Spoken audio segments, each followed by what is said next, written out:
যে কোনো সংখ্যা থেকে 9 বিয়োগ দেওয়ার কৌশলটা আমরা এখন দেখাবো। তাহলে এই ক্ষেত্রে আমরা দশক ঘরে যে থাকবে সেখান থেকে এক বাদ যাবে, বিয়োগ এক। আর একক ঘরে যে থাকবে তার সাথে যোগ এক। তাহলে কি দাঁড়াবে? প্লাসের এক মাইনাসের এক তো কাটা, মানে এখানে আমাদের সংখ্যাটা ছিল 12।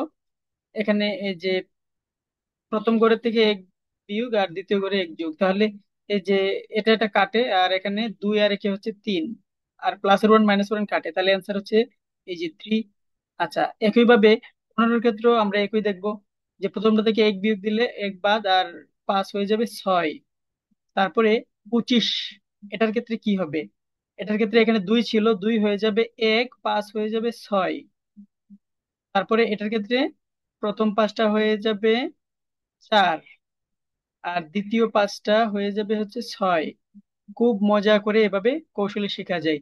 অনেক বড় গড়ের জন্য আমরা এটা লিখতে পারি।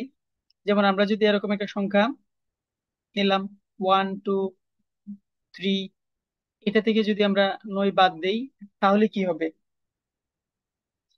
তাহলে আমরা এখানে যেটা দেখবো, ওই যে একটাকে ধরবো হচ্ছে একক গড়, এই যে 3 কে, আর এই যে পুরাটাকে দশক গড় ধরে নিব। তাহলে এই ক্ষেত্রে আমরা কি দেখতে পাই? 12 হয়ে যাবে 11, মানে এক কমে গিয়ে, আর তিন হয়ে যাবে কত? চার।